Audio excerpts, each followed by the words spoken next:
I'm Ivan Bishop with the Tustin Area Historical Society, and I'm here with Steve Sauer, my cameraman and technician and sound editor, and he is going to be chiming in with some questions of his own occasionally, and we'll be interviewing Dennis Hayden, but he goes by Denny, as we understand. Denny, could tell us a little, you're from a family that's lived here for many, many years. Tell us a little bit about how they happened to get out here and when that happened.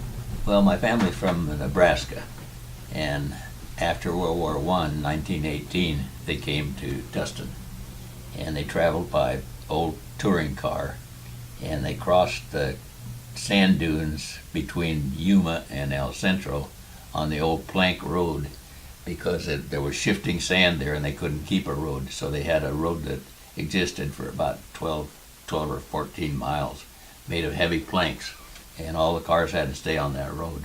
So I have some old photographs of that, but that was in 1918, and my folks bought a lot in Tustin about that time. And at that time, it was not an incorporated city, but it was a little community, and Sam Tustin and a fellow named Stafford had started to develop a little community there.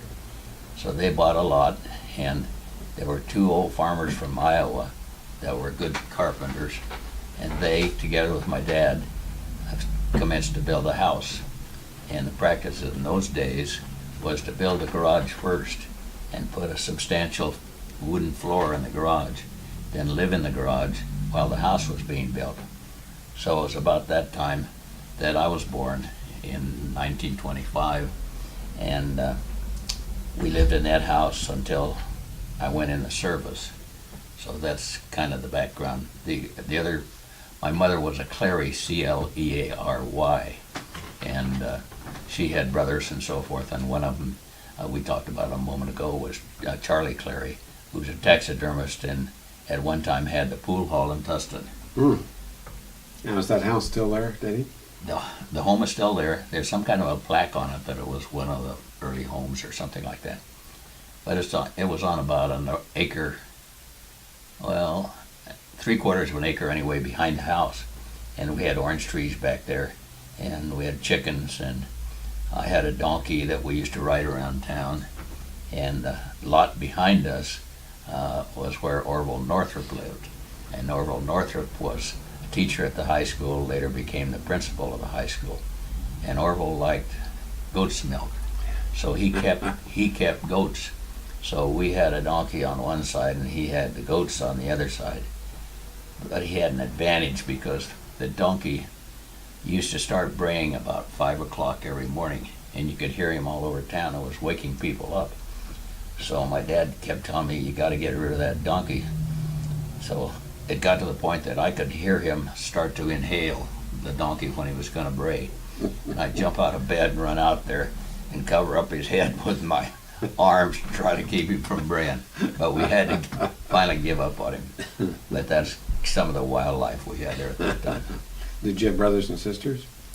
I had a younger brother, and he passed away recently. He eventually moved to Idaho. Idaho. Well, that house would be getting close to 100 years old then. The house? Yeah, the house. Oh, yeah. Dad Yes, built. it is. Yeah. Close to 100. And where is it located? On 215 Myrtle Street. Myrtle Street. There's an interesting story about that. I met a guy one time who was a landscape architect or something in Laguna Beach, and we were talking, and he said he lived in Tustin. I said, where do you live in Tustin? He said, well, it's a little house on Myrtle Street. I said, really, where on Myrtle Street? He says, 215. He said, do you know the property? I said, I was born there. That's knowing the property. Yeah. So I don't know if he still owns the house or not. That must have surprised him. Well, tell us a little bit about your school years.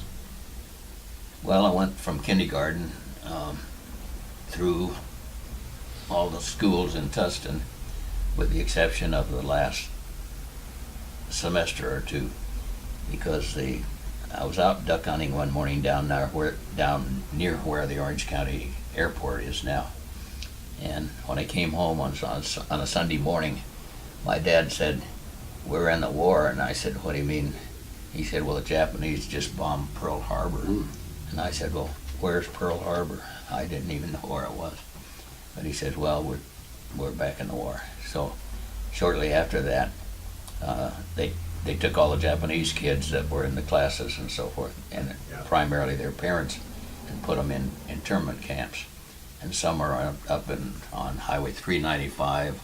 I've forgotten the name of that camp up there. And a lot of them went to Tustin, Arizona. So they spent the war up there. But shortly after Pearl Harbor, a Navy recruiter came to the high school and said, any of you guys that want to join the Navy, and if you don't like pick and shovel work, you might want to think about joining the Navy. And since you're we were either juniors or early seniors, he said that school will give you your diploma because you'll learn enough in the Navy that they'll give you the diploma. Well, we learned a lot in the Navy, but it didn't have anything to do with high school. Sometimes the knowledge you learn out of high school is more useful as life goes on. That's right. So, to make a long story shorter, But you weren't 18 yet. I wasn't 18, I was 17. And the other two guys were Richard Park and Paul Etzel. Richard died several years ago, and Paul just died a couple of weeks ago. So we decided to do it. And I went home and asked my dad to sign the papers. And he said, well, you're 17 and you can't do it unless I sign the papers. So I bugged him about it for a long time, trying to get him to sign the papers. He finally said, and I said, the other two guys are going to go. So finally he said, I'll sign to let you go into LA and take a physical, but don't go in the Navy yet. Just go and take your physical, then you'll be all set. When you get out of high school, then you can go in the Navy. So that was the plan, and we went to LA on the Greyhound bus, and we had the physical. And after the physical, the recruiter up there said, now, any of you that decide to go in tomorrow, we're sending the boot camp guys to San Diego. But next week, we're starting to send them to Farragut, Idaho. So we looked at each other and said, we don't want to go to Farragut. So we said, okay, we'll go tomorrow. So I went home. My dad said, how'd you do on the physical? I said, no problem. And he said, well, now you can finish high school. And I said, no, not exactly. He said, what do you mean, not exactly? I said, we're leaving tomorrow morning.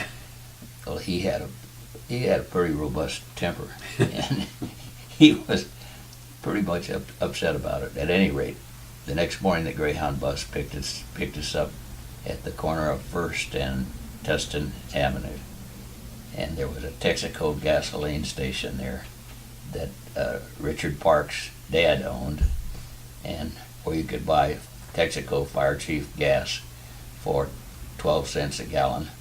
And while you were there, you could walk into the office and they sold fresh squeezed orange juice for about 10 cents a glass or something. But at any rate, we met there early the next morning and they took us off to boot camp, and that was the last I saw of those other two until after the war, really. Interesting. Now, tell us a little bit about some of these Japanese students that were sent off to internments. Did you, later in life, ever meet up with any of them? Yes, I did. As a matter of fact, I kept in touch with a couple of them by mail as best I could while I was in the service, because they're all great guys, good kids, and good athletes, good scholars. And so we were all really sad to see them go, obviously. And one of them, there was a period there where they were going to take them and put them in the camps. Then the pressure was off for a while. Then they put the pressure on immediately and said, okay, you're going now. So when they hauled them off, one of the kids, his name was Masaru Kamatani, we called him Peacock, and he came to me and he said, you know, they told us we had to turn in all of our shotguns and rifles and stuff. And he said, I hid a shotgun and didn't turn it in, but because I thought that they were going to let it go. But he said, now we're going tomorrow. So he said, I got scared, so I took it out and threw it in the branca in back of the house. I said, well, why'd you do that, Peacock? I said, you should have told us, we would have bought it from you. He said, well, I was afraid. So I said, "Oh, where'd you throw it?" So he told me, so I went out shortly afterwards to look for it, and it had been raining, and it was covered up with sand and so forth. I never did find it. But another interesting, possibly, end of that, or not end, but chapter, let's say, was I was in a barber shop one day in Tustin in about 2 years ago, and there's a lady working in the barber shop, and she said, "Did you go to Tustin High School?" I said, "Yes." She said, "When did you graduate?" I said, "I'm not going to tell you." And she said, "Well, the reason I'm asking is because I have a Japanese friend that went to Tustin High School, and I wonder if you know her." I said, "What's her name?" She said, "Miko." I said, "Miko Nakamura?" She said, "Yes, you know her?" I said, "Yeah, she was in my class." And That's she amazing. married a guy named George Kaihara. I said, "Do you know them?" And she said, "Oh, they live in Fullerton." She said, "Do you want to talk to her?" I said, "Sure." So I'm sitting in the barber chair. She dials the cell phone, hands me the phone, says to go ahead and talk to her. So I told Miko who I was. She screamed. She was really surprised. So there was a house tour like they have in Tustin these days coming up in May. And so I thought, I'm going to get the two of them and get them in my car and drive them around Tustin, show them where the Japanese camp was, where they lived, and show them what Tustin looks like now, which I did. And Miko, in the process, said, "You know, we were really disappointed not to receive a diploma from Tustin High School. We got a diploma from Poston in the camp, but," she said, "we really would have liked to had a diploma." So I went to the school board and told them that I knew where these two people were, and that would be a great thing if they would let them graduate with the class. Well, that graduation was in June, as I recall, and this was happening about May. So we made arrangements through the school board that they were to get their diplomas, and the diplomas are dated 1943, Great. but they graduated with the 2015 class, and they had them up and That's a had great them story. give a little That's a talk. great and so story. forth. Yeah, I remember following that. Yeah, That was something to be proud of. well, it made me feel good. Yeah, Yeah. you should really be proud of that, Yeah. Denny. Yeah. That was fantastic. And they're still good friends. I go see them all the time. She likes berry pies, so I go to Yeah, who Polly. doesn't? I go to Polly's and buy a berry pie every once in a while and take over to her. Yeah. When you were at Tustin High, what were some of the popular things that kids did in those days? Oh, Did you have your favorite hangouts? And well, for entertainment, one of our favorite times, I think, probably was Halloween, because we came up with all kinds of gimmicks and tricks and so forth. And there was an elderly gentleman named, he was the Justice of the Peace. What the heck is his name? McCharles. There's a little house in Tustin call now, him they made it into a McCharles. tea house or something. Yeah. Well, that was McCharles' house, and he had built the house, and he was a short little guy, so the house was very small. But behind his house, he had a big old barn, and in the barn he kept a buckboard that he'd had for years. He was an early pioneer of Tustin. And so on Halloween, we would always go and push the buckboard out of the barn and put it someplace that was where it shouldn't be. And there was a Gilmore gasoline station on Main Street, just across from the bank, on the south corner across from the bank, where there was a Gilmore gasoline station. So one of the capers that we pulled was to push the buggy over there, take the wheels off, and put the whole buggy up on top of the Gilmore gas station. So the next morning it was located there. And McCharles never seemed to complain about it. It always got put back in the barn. Yeah. One, Love to have seen pictures of that. one other incident, there was a fellow that had a little nursery. He plowed it with one horse, and he had only one arm, but he was really strong, and he could take a single plow and with it like a 12-inch blade and turn soil with it with that horse, and he could hold that plow in the ground.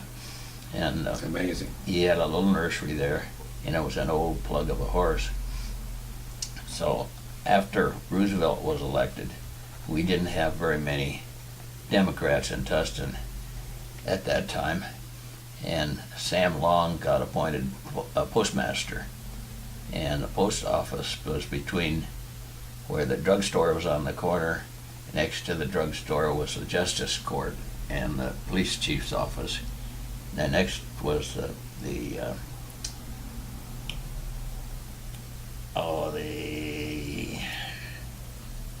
post office. And the post office was open all the time. It had swinging doors, so it was never locked. But you had a bank of postal boxes, and you had a little combination for 'em on one wall. So Sam Long had gotten an appropriation to refinish the post office because it was in kind of dilapidated shape. He got a brand new oak floor put in the post office.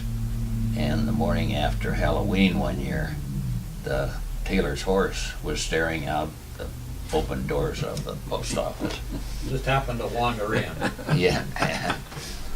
He was really upset and called in the FBI. It was damaging federal property, and it went on and on. So no one ever acknowledged that they put the horse in the post office. I'm sure somebody had to clean it up after all. Oh yeah, it was a mess, and he had a fit about it. Called in the FBI, huh? Yeah, he did. He was really upset about it. But those are some of the things we did for Halloween. How'd you get around? Did everybody have cars in those days if you were in high school, or was that No. out of reach? Most people didn't have cars. I finally saved up my money and bought a 1934 Plymouth four-door sedan, which was a real dog. We called it the Slug. and so I had that car, and several of the other kids had cars. The Japanese kids, there was one of the Japanese kids that had a beautiful Ford coupe, black Ford coupe. And the houses that they lived in were kind of shacks because there were farmers out there on the Irvine Ranch. But they liked nice cars, and most of them had nice cars, or Chryslers, or Wow. recent cars. Well, from your description, Denny, it sounded like the Japanese were very well integrated into They the were. school, and They got along well with Everybody everybody. got along Everybody respected them. And that's great. everybody was sad to see them taken away. Yeah. When the city was incorporated in 1927, they had to have a policeman, a police chief. So there was a big, strapping guy, about 6'4", weighed about over 300 pounds. That was a policeman in Huntington Beach. His name was John Stanton, and he was from the South. He'd come out here from Tennessee or someplace, I think. But he was a really nice guy. And so they hired him as the chief of police of Tustin, and everybody called him Big John. And he was really a prince of a guy, a wonderful guy with the kids. He loved kids. He didn't have any kids. He lived on 3rd Street, and the house is still there. And I've been in the house many times for dinner with friends and with my dad. My dad was Justice of the Peace at that time. He'd taken over McCharles' job as Justice of the Peace. So the law in Tustin at that time was John Stanton, Dan Adams, who was a highway patrolman who lived over on 1st Street, and Ives Brown and Harvey Gulick, who were deputy sheriffs. And Harvey Gulick was the son of the Gulick that you see with the old fire truck on the ads in Tustin. Yeah. And they had the garage where that, there's a restaurant now where the garage used to be. The old Tustin garage. Yeah. Yeah. So, and Tustin was a small enough community that everybody got together for everything. And the real socializing center, I would say, was probably the American Legion Hall, which was up above the bank. And there was post 227, and they had potluck dinners up there and so forth, and everybody knew everybody. And so I've been to John Stanton's house a number of times for dinner. Another individual who was a writer on the Irvine Ranch, hired by the Irvine Company to keep trespassers off and keep people from stealing fruit, was a guy named Harold Kirkhart. And he lived out in the entries to Peters Canyon in a big walnut grove. And he had a wife who was really good at making enchiladas. So he would invite a group of people from Tustin out there to his place for dinner occasionally. So there was a good social atmosphere, and everybody knew everybody in Tustin anyway. You knew who the bad ones were, and there weren't many. But it was a nice little community. It's a great place to grow up. That's great. And that's what my dad always said, and I agreed, because when I was born in 1946, it was still the small town Right. feel. So I have a lot of memories of it, not as far back as you guys, but yeah. It was great. To me, it still has a small town feel. It does. Yeah, it does. Yeah, the old town area still has that small town feel. Yeah. That's what's lovable about Old Town, is you feel like you're not in a big city anymore. Yeah. That's right. That's right. I spent a few minutes in downtown Los Angeles the other day, and I was thanking myself Oh, for how yeah. lucky I am to live in That's Tustin. for sure. It's so, No, it's a great So place to pleasant. grow up. And I don't remember how many kids we had in our graduating class, but I don't think it was more than 40 or so. 40. Yeah. It's- And we're getting down to a few. Do you go to reunions? We did for a long time, but then there's so many were missing that there wasn't enough people to do a reunion. But we did for a while. Yeah. Then we started having them maybe every 5 years. I'm sure a lot of them moved out Yeah. for No, a lot of jobs people and their went, yeah. professional I remember my dad, because he graduated in 34, and it got to where they had to include like 32, 33, 34, 35 to have it worthwhile, and they'd have a reunion every year in Panky's house. Yeah, oh yeah. And I've got a lot of pictures from their reunions. Yeah, that's when Panky lived up on top of Lemon Heights. No, it's when they lived in Old Town. The Oh, big okay. house, Okay. After he moved down there and bought Okay. the house in Yeah, Tustin. I knew the Pankys, yeah. Yeah, And Libby Panking is still going. Yes, is. Yeah. she is. She's great. yeah. I got a kick out of her. She was giving a talk one day about her background and so forth. And she said, they asked her how she met Ed Pankey. And she said, well, we're both going to school at Pomona College. And she said, I kind of took a shine to him and says, I heard he was really a hottie. And I got the biggest kick out of that. She's a great gal. Yeah. Well, you certainly have a good, clear memory of the old days of Tustin. We've enjoyed chatting with you. about it. Better than the more recent, probably. I find that to be true. you Yeah. know. I remember things back then more than I do what I did last week. Right. Not that So- bad yet, but So Dennis, you remained in the Navy, and after the war decided to go to law school, is that right? Yes. While I was in the Navy, waiting to get out, because it took a while after the war was over before we got out. And I thought, I'm going to start taking some courses, correspondence courses, because all I had was a high school diploma. And so I started taking some courses, and then I'd made up my mind that I was going to go to college, although while I was in high school, I really didn't think much about going to college. But I was convinced after 3 or 4 years in the Navy, it was a good thing to do. So I went to University of Redlands and graduated from Redlands, and I went to work for a bonding company in Los Angeles for a short period of time. And while I was doing that, I started going to night law school. They had a little law school in Los Angeles called Southwestern Law School. And then you had to take a baby bar exam before you could take the big bar exam. So I thought, well, I'm going to take the baby bar, and if I pass the baby bar okay, then I'll quit Southwestern and I'll go to a major law school. So I was successful and applied and was accepted into UCLA. So I finished law school at UCLA. I think I was in the second class at the new UCLA Law School. They had not had a law school What prior year, to what year was that? That was 54. 54. Yeah.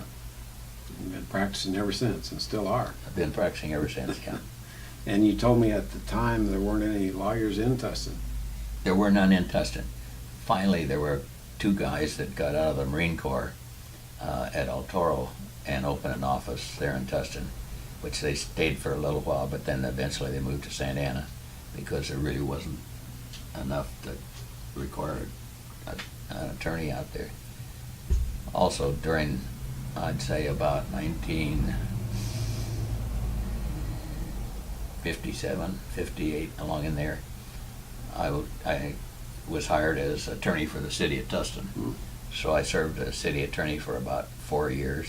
Great. And that was during the time that we called them the annexation wars, because other cities were all trying to incorporate county territory to increase the size of their cities. And the city of Santa Ana hired a guy named Carl Thornton, who'd been the city manager in Bakersfield.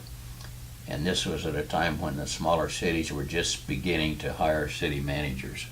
Prior to that time, and while I was city attorney in Tustin, we didn't have a city manager, and so we did it in-house. In other words, the mayor and the councilman and the engineer and all of us, we all worked on putting annexations together. Well, Carl Thornton was very aggressive, and he wanted the Tustin area into Santa Ana, and he was actively going for it.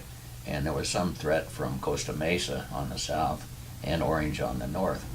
So there were about 5 years or so in there, I'd say, where we really had to work hard to annex property to increase the size of Tustin and form a barrier so the other cities could not come in, take the Tustin area.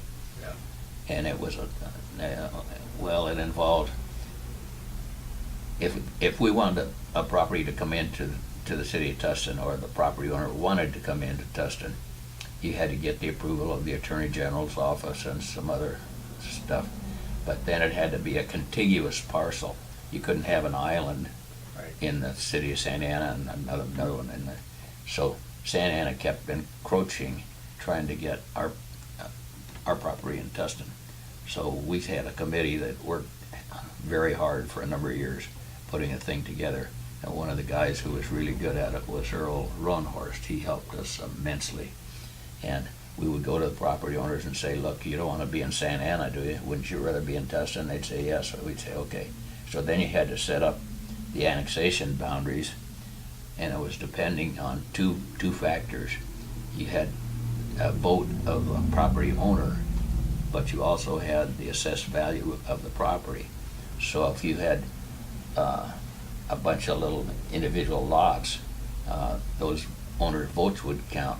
But if a larger property owner had 10 acres, the assessed value would enter into it. And so it became a gerrymandering situation, and we'd have to set up these annexations to sometimes pull people into the city that didn't want to, because we needed them as a barrier. One of those that I recall was the Enderle property. The Enderle boys were my age. Alan Enderle, who passed away recently, was a couple of years younger, and his older brother Wallace was, I think, 1 year younger, or maybe he might have been in my class.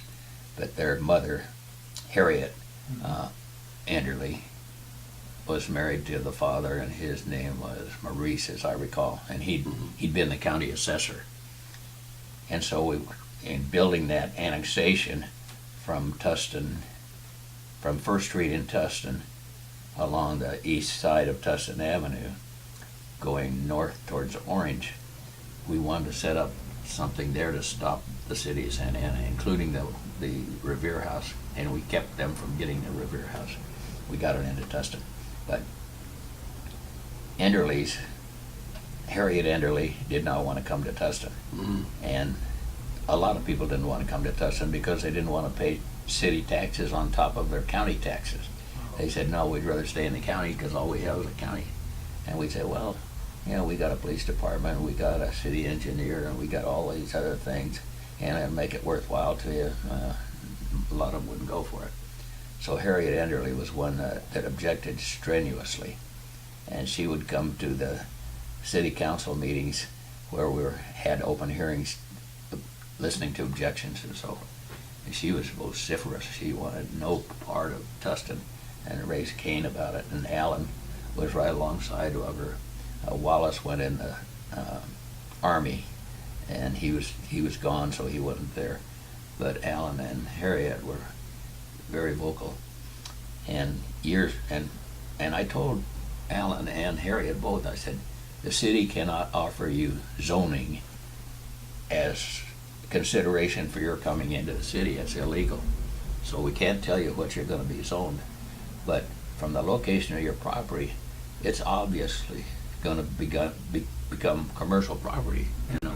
And we can't tell you that. We can't guarantee it, but you should consider that. Well, they didn't want any part of it. But anyway, we took them in over their objections, as we did the Revere House. And years later, Alan came up to me one day and said, do you remember the way my mother and I objected to coming into the city of Tustin? I said, yeah, I sure do. And he said, you were right. He said, that's the best thing that ever happened to us. So they have that elderly center there, which has been a success, I think. Yeah, I lived next door to Wallace until he moved to Pardon me? Scottsdale. I lived next door to Wallace. Oh, is that right? Yeah. And into the gardens. I look right over my backyard into Wallace's backyard. I didn't know he was here now. I thought he was in Arizona the last I heard. Yeah, he moved to Arizona. The house is now being rebuilt a little bit by Scott. Oh, is that his right? son. Is he doing okay? And Wow. his son Scott comes here on vacations and stays in the Oh, house. does he? Mhm. You know, my uncle lived in that same development, Howard Bear. Hmm. I knew Howard. Yeah. He had a place down near South Coast Plaza area Oh, somewhere. yeah. Because I remember going out there and buying some cattle or something from him. My Yeah. dad. Yeah, and he- Howard were good friends. Yeah, he farmed beans out there for years and Yeah, years. yeah. Yeah. And Denny, when these wars were going on, the annexation wars, where was the 55 freeway at that time? It had been built? No, it had not been built. In fact, there was a fellow on the almost to 17th Street on the east side of Tustin named Bennett, and Charlie Bennett. And he was a character. He was practically a recluse, but he had some property, and one of them was where the DMV is now on First Street. And he had an orange grove that was there near that intersection, which is one of those, not the claim jumper, but the one that was across the street. He had property that adjoined that, and there was a gas station on the corner. And Hart and Bennett lived in an old shack out there, and they used to call him Bathless Bennett, and he was from New York or someplace, but he'd been out here for a long time. And he didn't have running water at his house even, and he'd go over to the gas station and use the running water at the gas station and so forth. And if his clothes got dirty, he wore bib overalls. He'd put it on another pair. So you'd see Bennett, and he'd sometimes have 4 pairs of. And they called him. That's why they called him Bathless Bennett. But he was a character. And Carl Thornton had promised Bennett that if he would come into Santa Ana, they were going to set up service him, because they're talking then the freeway going in between. They would service him with overhead water lines and so forth across the freeway, and we brought Bennett in at the same time we brought the Anderleys in and some of the others. No, it didn't happen. Yeah, you needed that whole row of properties up Tustin Avenue. Yes, that's right. Yeah, and up Tustin Avenue and. Yeah. Dick Tubbs' father, V.V. Tubbs, Volney V. Tubbs, he owned about 10 acres in there, and a guy named Charles Boyer owned a nice 10 acres and so forth in there. Who was the mayor during the time you were Pardon me? the city? Who was the mayor at the time you were the city attorney? Who was the mayor? Oh, part of the time it was Jerome Kidd. A good part of the time was Jerome Kidd. Yeah. I think Frank Bacon was a mayor a couple of times. I don't know if Vincent Humiston was ever mayor or not. He was on the city council a couple of times. He was a high school teacher. Yeah, I knew him. Yeah, One of and my teachers. yeah, and John Siegel. I think John was on the planning commission, not the city council. But they Those had were both. important years in Tustin history. Yeah, my The dad was on the city annexation council wars. at one point, but Yeah, I I don't think- remember what year. I think he was. I Yeah. remember them coming to the house and he put his suit on and taking pictures Yeah. for his official city councilman picture Yeah. and stuff. I didn't get too Well, involved. if you look in at the politics. boundaries of Tustin today, those were really important years. Oh, yeah. Yeah, Yeah, had we not really fought to We'd be in Santa Ana. encircle it, you'd be in Santa Ana. yeah, And that's what I used to tell the Enderleys. I said, look, if you come into Tustin, you're going to be a big frog. But if you come into Santa Ana, you're going to be a little frog in a big town. yeah. But those were interesting years and very competitive insofar as annexations are concerned. Well, Denny, you were really a big part of Tustin history, and we've certainly enjoyed chatting with you today. I don't know Thank if I am or not. Yeah, you're a big part of it. We all do what we think we're just gonna do it because it's what we're supposed to do, but it turns out that it's really important what Yeah. you did back then for Yeah. the city of Tustin. Yeah. And I really appreciated your story of getting the high school diplomas for those Japanese students. Oh, That yeah. was, Yeah. That was a wonderful, I wonderful enjoyed thing to that. do. I So enjoyed that. We've really enjoyed chatting with you. I want to thank you very much. Thank you. You bet. Thank you. Thank you, Denny.